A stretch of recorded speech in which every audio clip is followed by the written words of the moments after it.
रानी राजलक्ष्मी रोते हुए बड़ी रानी से बोली, दीदी कह दो कि ये झूठ है, कह दो कि ये एक मजाक है, कह दो कि आप सबने मुझसे झूठ कहा है। मेरे बच्चे कहाँ हैं? मुझे अब जल्दी से उनसे मिलवा दो। अब मुझसे ये सब बर्दाश्त नहीं हो रहा। छोटी बोली, क्या बक रही हो तुम? हम क्यों तुम्हारे साथ मजाक करेंगे? ये पत्थर ही है जिसे तुमने जन्म दिया है। इतना कहते हुए उन्होंने उन ईंट और पत्थरों को एक थैले में भरकर रख दिया। अब बड़ी रानियों को इंतजार था तो बस राजा के आने का। छोटी रानी बेचारी खून का घूंट पीकर रह गई। भला उस अकेली की उन 6 रानियों के आगे क्या चलनी थी। दुष्ट रानियों ने पूरे महल में ये बात फैला दी कि छोटी रानी ने बच्चों के बदले ईंट और पत्थरों को जन्म दिया है। कुछ समय बाद राजा जय सिंह भी युद्ध जीतकर अपने राज्य में पधारे, पर जब वो अपने राज्य में लौटे तो प्रजा को देख हैरान थे। जिस प्रजा को उनके युद्ध जीत कर आने पर खुशियां मनानी चाहिए थी, नाचना गाना चाहिए था, उन सब के मुंह लटके हुए थे।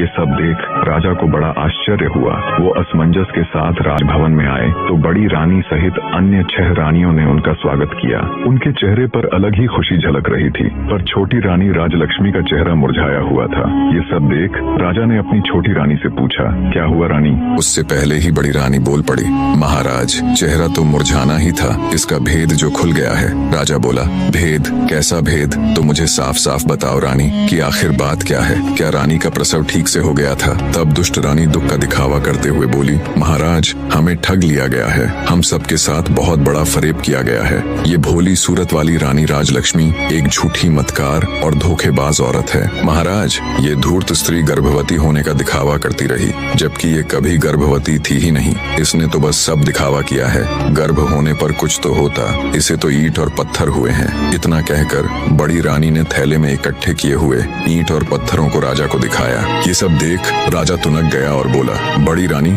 आप ये क्या कह रही है? भला एक मानव गर्भ से कभी ईंट और पत्थरों को पैदा होते हुए देखा है तुमने कभी? राजा की बात सुन बड़ी रानी बोली, क्षमा करे महाराज, पर हम भी तो आपको वही बताने और समझाने का प्रयत्न कर रही है होने का नाटक किया है। हम भी तो कब से उम्मीद लगाए बैठे थे कि राज्य का वारिस आएगा, हमें भी कोई माँ कहने वाला आएगा। हमारे भी कान तरस गए थे महाराज माँ शब्द सुनने को, पर इस दुष्ट औरत ने हम सबके साथ छल किया है। ये सब सुनने के बाद राजा को भी बड़ी रानी की बातों का विश्वास होने लगा। उसे भी लगने लगा कि छोटी रानी ने सबके साथ धोखा किया है। राजा छोटी रानी राजलक्ष्मी से कहता है, तुमने ये सब क्यों किया रानी? तुम्हारी हिम्मत कैसे हुई हमें छलने की? मैं तो जैसे तैसे विधि का विधान मानकर जी रहा था कि शायद हमारे भाग्य में संतान सुख है ही नहीं, पर तुमने तो हमें हमारे जीवन की सबसे बड़ी आशा दिखाकर उस पर पानी फेर दिया। गुस्से से भरा राजा लगातार अपनी छोटी पत्नी को सुनाए जा रहा था, मैंने तो तुम्हारा मासूम सा चेहरा देखकर तुमसे शादी की थी। मुझे क्या पता था तुम हमारे साथ इतना बड़ा विश्वासघात करोगी। आज से तुम इस महल में एक रानी नहीं बल्कि नौकरानी बनकर रहोगी। अब चली जाओ मेरी नजरों के सामने से, नहीं तो पता नहीं मैं गुस्से में क्या कर बैठूंगा। बेचारी छोदय से चुपचाप कमरे से बाहर चली जाती है। इस घटना के बाद राजमहल में छोटी रानी का जीना दुस्सवार हो गया। बड़ी रानियां उसके साथ बहुत बुरा व्यवहार करती, नौकरानियों से भी ज्यादा उससे काम लिया जाता। छोटी रानी बेचारी जैसे तैसे अपने दिन काट रही थी। उसके पास कोई ऐसा प्रमाण भी नहीं था जिससे वो साबित कर सके कि वो सच में गर्भवती थी। अत्यंत दुखों से घिरी बेचारी छोटी रानी रात में घंटों अकेली बैठकर रोती रहती और सोचती, हे भगवान ये मेरे साथ क्या हो गया? मुझसे ऐसा क्या पाप हो गया जिसकी मुझे इतनी बड़ी सजा मिल रही है? छोटी रानी को ये सोच सोच कर आश्चर्य होता कि मेरे नन्हे नवजात बच्चों के साथ पता नहीं क्या हुआ होगा। कहाँ और किस अवस्था में होंगे वो, पता नहीं जिंदा भी है या फिर काल का ग्रास बन गए। कई बार वो सोचती कि क्यों न सब कुछ छोड़ छाड़ कर वापस अपने गांव में चली जाऊं और अपनी पहले वाली जिंदगी जीऊं, पर फिर उसे गांव वालों का ख्याल आ जाता कि कैसे उन सब ने उसे कितने अरमानों से राजा के साथ विदा किया था, कि अब वापस जाकर उन सबको क्या जवाब दूंगी, किस मुंह से अपने दुर्भाग्य की था उनको बताऊंगी। यही सब सोचकर वो गांव जाने का विचार त्याग देती है। ऐसे ही समय गुजरता गया। एक दिन राजा जय सिंह अपने राज दरबार में बैठा था, तभी उनके राज्य में स्थित एक छोटे से गांव का प्रधान उनके पास आता है और हाथ जोड़कर राजा से कहता है, महाराज आज मैं आपके सामने अपने गांव की एक बहुत ही विचित्र घटना के बारे में बताने के लिए हाजिर हुआ हूँ। ये घटना इतनी विचित्र है महाराज कि इसके बारे में आपको अवश्य पता होना चाहिए। राजा जय सिंह ग्राम प्रधान की बात सुन कहता है, कहो प्रधान जी ऐसी क्या विचित्र घटना हुई भला? तब ग्राम प्रधान राजा को बताना आरंभ करता है, महाराज हमारे गांव के पास ही एक जंगल लगता है, जहां से गुजरते वक्त पिछले कुछ समय से हम वहाँ एक चंपा फूल का पौधा और उसके आसपास बांस के कई पेड़ों को देख रहे हैं। पर महाराज, विचित्र बात तो ये है कि उन पौधों को किसी गांव वाले ने नहीं उगाया, बल्कि वो खुद ही वहाँ उगाए हैं। और उससे भी विचित्र बनावट, उन्हें देखकर बिल्कुल ऐसा लगता है महाराज जैसे वो बांस के पौधे खास तौर पर उस चंपा के पौधे की सुरक्षा के लिए ही लगाए गए हों। ग्राम प्रधान की बात सुन राजा बोल पड़ा, तुम ये क्या कथा सुना रहे हो भाई? मेरी तो कुछ समझ में नहीं आ रहा। और इसमें ऐसी हैरान कर देने वाली आखिर क्या बात है? पौधे ही तो हैं, उग आए होंगे किसी भी तरह। तब ग्राम प्रधान बोला, क्षमा करें महाराज, पर आप पहले मेरी पूरी बात तो सुन लीजिए। जितनी विचित्र उन पौधों की बनावट है, उससे कहीं ज्यादा विचित्र ये बात है कि वो चंपा का पौधा अत्यंत खुशबूदार फूलों से लदा हुआ है। और जब कोई ग्रामीण अथवा राहगीर उसके फूलों को तोड़ने का प्रयत्न करता है तो वो किसी जादुई पौधे की तरह रहस्यमयी ढंग से ऊंचा होता चला जाता है। इतना ऊंचा कि हाथ से फूल तोड़ना तो दूर की बात है, किसी लंबी लकड़ी से भी उस पौधे के फूलों को तोड़ पाना असंभव है महाराज। अब राजा जय सिंह की ग्राम प्रधान की बातों में रुचि बढ़ने लगती है। वे पूरे ध्यान से उसकी बातें सुन रहे थे।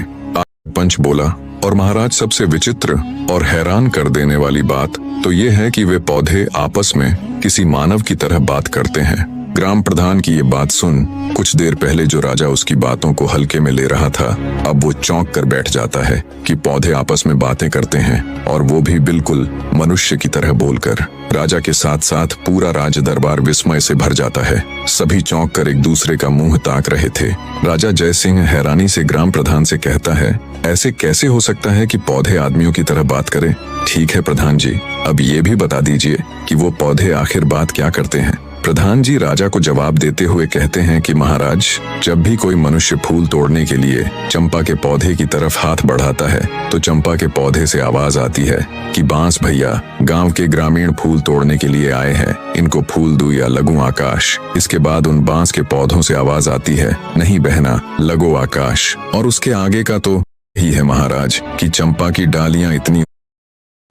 और महाराज सबसे नी से ग्राम प्रधान से कहता है, ऐसे कैसे हो सकता है कि पौधे आदमियों की तरह बात करें?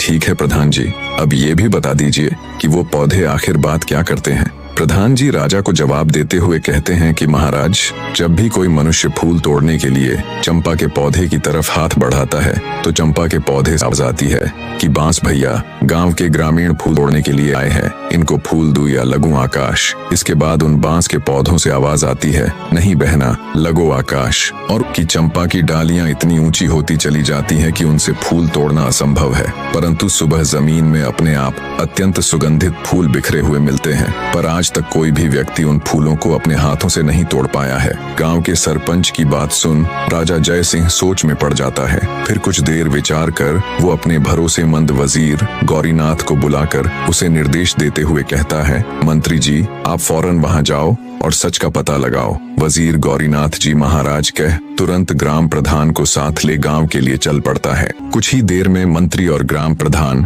उन बोलने वाले रहस्यमयी चंपा और बांस के पेड़ों के पास पहुंच जाते हैं। सरपंच के साथ राजा के खास मंत्री को देख गांव वाले भी उत्सुकतावश आसपास इकट्ठे हो जाते हैं। मंत्री जब घोड़े से उतरकर उस चंपा के पौधे के पास जाकर देखता है तो उसे बिल्कुल उसी अवस्था में पाता है जिस प्रकार गांव प्रधान जी ने दरबार में राजा को चंपा का पौधा अपनी अलग ही छठा बिखेर रहा था। उसके फूलों से उठती भीनी भीनी खुशबू से कुछ देर के लिए तो मंत्री जी भी मदमस्त हो जाते हैं। तंद्रा टूटते ही उन्हें राजा का आदेश याद आता है तो वे उस चंपा के पौधे के पास जाकर जैसे ही उसके फूल को तोड़ने के लिए अपना हाथ आगे बढ़ाते हैं, तभी चंपा के पौधे से मानव आवाज आती है जिसे सुनकर मंत्री ठिठक कर रुक जाता है। चंपा का पौधा बोला, हे बांस भैया, हमारे मंत्री जी मेरे फूल तोड़ने आए हैं, इनको फूल दूं या लगूं आकाश। तभी बांस के पौधों में से एक साथ आवाज आई, ना बहन चंपा, लग जा आकाश। ये तो वही मंत्री है जिनके ऊपर हमारी माँ की जिम्मेदारी थी, पर ये उसमें पूरी तरह विफल रहे, इसलिए ये आपके फूलों के कतई हकदार नहीं है बहना। बिल्कुल स्पष्ट और साफ आवाज में पौधों की वार्तालाप सुन मंत्री एकदम सन्न रह जाता है। उसके आश्चर्य का कोई ठिकाना नहीं था। हक्के बक्के खड़े मंत्री के देखते देखते चंपा का पौधा आकाश में जा लगा। ये देख एकदम सुन्न खड़े मंत्री वाले भी खड़े खड़े ये पूरा तमाशा देख रहे थे। तभी बांस के पौधों से आवाज आती है, जाइए मंत्री जी और अपने राज कार्यों को देखिए, आप किसी इंसान की जिम्मेदारी लेने के योग्य नहीं हैं। मंत्री भौचक्का खड़ा बांस के पौधों को देखता हुआ सब सुन रहा था। आगे बांस का पौधा कहता है, मंत्री जी, राजा महाराज तो युद्ध में चले गए थे। उनके बाद हमारी माँ की देख रेख का दायित्व आपका ही था, और कुछ नहीं तो कम से कम हमारी माँ के प्रसव के दौरान तो वहाँ हाजिर रहकर ये देखते कि उन्हें किसी बात की कोई परेशानी तो नहीं, पर आपने तो उनकी कोई खैर खबर तक नहीं ली। बांस के पेड़ों की आवाज सुन हैरान खड़ा मंत्री विचार करता है कि ये पौधे बोल कैसे रहे हैं और इतना सब कैसे जानते हैं। वो सोचता है, बात तो बिल्कुल सही कह रहे हैं, मैंने रानी राजलक्ष्मी की कोई सुध नहीं ली। ये सोचकर मंत्री आत्मग्लानि से भर उठता है। सोचा, ये तो उससे बड़ी भूल हो गई। राजा की गैर हाजिरी में उसे रानी राजलक्ष्मी को गर्भावस्था में संभालना चाहिए था। मंत्री जी सोचते हैं, इसका मतलब क्या रानी राजलक्ष्मी और बहुत बुरा जो वो नहीं जानते। ये विचार आते ही उसने जब ये सब उन पौधों से जानना चाहा तो उनमें से कोई आवाज नहीं आई। जब बहुत प्रयास करने पर भी पौधों ने कोई जवाब नहीं दिया तो हैरानी के साथ साथ आत्मग्लानि से भरे मंत्री जी बोझिल हृदय के साथ वापस राजमहल की तरफ चल पड़ते हैं। वहाँ पहुंचकर वो सारा किस्सा राजा जयसिंह को कह सुनाते हैं और बोले, महाराज क्षमा करें, पर मुझे लगता है राजमहल में कुछ षड्यंत्र तो जरूर हुआ है। महाराज, आपकी गैर हाजिरी में मैं राजरानी की अच्छी तरह देखभाल नहीं कर पाया। आज उन पौधों की बात सुनकर ऐसा लग रहा है महाराज, जैसे राजमहल में राजरानी राजलक्ष्मी के साथ कुछ बहुत बुरा हुआ है। मैंने उन पौधों से जानने की बहुत कोशिश की, लेकिन उन्होंने मुझे कुछ नहीं बताया। इसलिए मेरा आपसे अनुरोध है कि आपको खुद वहाँ जाकर उन पौधों से बात करनी चाहिए। हो सकता है वो आपको सारी बात बता दें। भरोसेमंद वजीर गौरीनाथ की पूरी बात सुन राजा जय सिंह कहते हैं, ठीक है मंत्री जी, हम वहाँ अवश्य जाएंगे और साथ में अपनी 6 रानियों। मंत्री जी बोले, महाराज, मेरी आपसे एक गुजारिश है, मैं छोटी रानी राजलक्ष्मी को भी अपने साथ वहाँ लेकर जाना चाहता हूँ। राजा बोले, ठीक है मंत्री जी, आप ऐसा कर सकते हैं, पर वो दुष्ट मेरी आंखों के सामने न आने पाए, इस बात का ध्यान रखना। मंत्री बोला, जी महाराज। अगले दिन राजा जय सिंह अपनी रानियों के साथ आकाश चंपा का रहस्य जानने के लिए निकल पड़े। सबसे आगे रथ में राजा और उसकी पटरानी चल रहे थे। उससे पीछे वाले रथ में राजा की 5 रानियां और पीछे भी अन्य कई प्रमुख सभा सदस्य साथ जा रहे थे। राजा से आज्ञा ले चुके मंत्री ने रानी राजलक्ष्मी को अपने परिवार सहित बड़े आदर से पालकी में उन्हें बिठा दिया था। राजा का काफिला कुछ समय में गांव के बाहर पहुंच गया। वहां पहुंचने पर जंगल के बाहर गांव की सीमा पर वो अपना पड़ाव डाल देते हैं। पूरे राज्य परिवार को आया देख गांव के ग्रामीण उनके स्वागत में जुट गए। कुछ समय विश्राम कर सभी आकाश चंपा के पौधे के पास पहुंच जाते हैं और उसके चारों तरफ घेरा डालकर बैठ जाते हैं। आज भी चखड़ा लहलहा रहा था और चारों तरफ अपनी खुशबू बिखेर रहा था। सब लोग उसकी खुशबू से सराबोर हो उठे, पर राजा तो चंपा के पौधे के रहस्य को जानने के लिए बेताब था। राजा की 6 पत्नियां उसके साथ बैठी थीं और छोटी रानी राजलक्ष्मी मंत्री जी की पटरानी राजा से बोली, महाराज, यदि आपकी आज्ञा हो तो क्या मैं इस खुशबूदार चंपा के पौधे से कुछ फूल तोड़ लूं? राजा बोला, अवश्य रानी साहिबा। तभी राजा की दूसरी पत्नी भी बोल उठी, महाराज, इन फूलों की उठती भीनी भीनी खुशबू को महसूस कर मुझसे बिल्कुल भी नहीं रुका जा रहा। क्या मैं भी फूल ले लूं? दूसरी रानी के साथ साथ तीसरी, फिर चौथी, सभी रानियों ने ऐसा कहा तो राजा बोला, अवश्य तुम सब वो फूल ले लेना। राजा ने सबसे पहले 6वें नंबर यानी छोटी रानी को फूल चुनने का निर्देश दिया और पटरानी सहित अन्य रानियों से बोले कि ये तुम सब में सबसे छोटी है, इसलिए सबसे पहले उसे ही फूल चुनने का अवसर मिलना चाहिए। राजा की बात से पटरानी सहित अन्य फूल तोड़ने के लिए चंपा के पौधे के पास जाती है। राजा सहित वहाँ मौजूद सभी की उत्सुकता पूरे चरम पर थी। सभी ये देखने के लिए आतुर थे कि अब क्या होगा।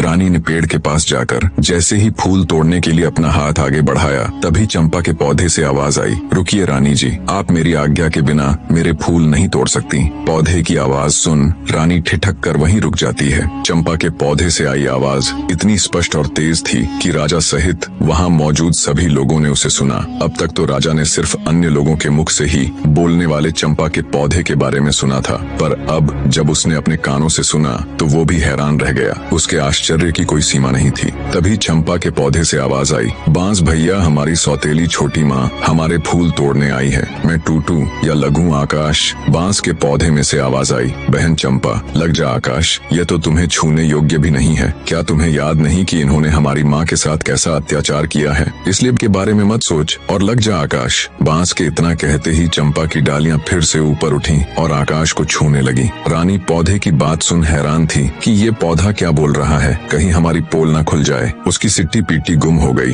रानी ने सोचा, कहाँ तो फूल तोड़ने आई थी, फूल मिलना तो भाड़ में गया, यहाँ तो हमारा ही किया कराया उजागर हो रहा है। निराश हो चुपचाप वो एक चोर की तरह वापस आकर अपने स्थान पर बैठ गई, दुखी हृदय के साथ खुद में ही खोई। रानी राजलक्ष्मी के कानों में जब सौतेली माँ नामक शब्द पड़े तो उसके भी कान खड़े हो गए। चंपा और बांस की सारी बातें सुन उनका हृदय विचलित होने लगा। राजा सहित अन्य लोग भी सारी वार्तालाप सुन हैरान थे, पर किसी की समझ में अब तक कुछ नहीं आ रहा था। 6वें नंबर की रानी के आने के बाद 5वीं, चौथी, तीसरी और फिर दूसरी रानी भी हार मानकर अपने स्थान पर बैठ गई। जब किसी को चंपा का फूल नहीं मिला तो राजा की पटरानी अथवा बड़ी रानी चंपा के पौधे के पास गई। चंपा का पौधा अब भी आकाश में लगा हुआ था। पटरानी बोली, सुनो चंपा, मैं इस राज्य की महारानी और महाराजा की पटरानी हूँ। इस राज्य में जो कुछ भी है उसके ऊपर हमारा अधिकार है, इसीलिए चंपा अपनी डाली को नीचे झुका और मुझे फूल तोड़ लेने दे। इस बार चंपा की डालियों से आवाज आई, भैया बांस, हमारी सौतेली माँ हमें फूल देने के लिए चेतावनी के साथ धमका रही है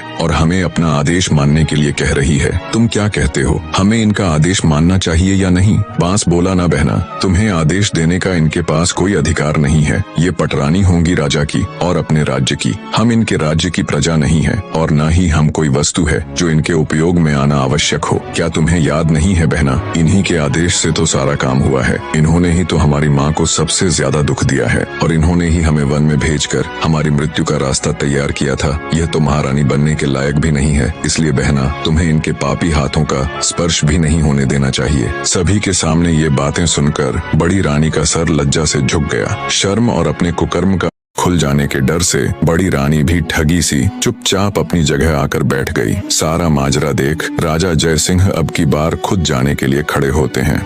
चंपा के पौधे की डालियां अब पहले की तरह वापस अपनी सामान्य ऊंचाई पर आ गई। अब की बार राजा जय सिंह खुद उठे और फूल तोड़ने के लिए पौधे के पास गए। जब राजा ने फूल तोड़ने के लिए अपने हाथ आगे बढ़ाए तभी चंपा के पौधे से आवाज आई, ना महाराज, आप यह भूल कभी मत कीजिएगा। आपको फूल तोड़ने से रोकने के लिए मैं अपने भैया से भी अनुमति नहीं लूंगी और यदि भैया अनुमति दे भी देंगे तो भी मैं आपके हाथों में नहीं आऊंगी। इसलिए आप अपने हाथ पीछे ही रखिए और फूल तोड़ने का विचार त्याग दीजिए। चंपा के पौधे की बात सुन राजा जय सिंह हैरान रह गया। सोचा आखिर ऐसा क्या हुआ कि उनको रोकने के लिए चंपा अपने भाइयों से भी अनुमति नहीं ले रही। राजा बोला, हे चंपा के पौधे, मैं इस देश का राजा हूँ। मैंने कभी भी किसी के साथ अन्याय नहीं किया। मैं अपनी प्रजा को अपनी संतान की तरह मानता हूँ। मेरे राज्य में मनुष्य ही नहीं पशु तक किसी को जरा सी भी तकलीफ नहीं दी। फिर मुझसे ऐसी क्या भूल हो गई कि मुझे अपने फूल लेने से रोकने के लिए आपको अपने भाइयों से भी पूछने की जरूरत नहीं पड़ी। तब चंपा के पौधे से आवाज आई,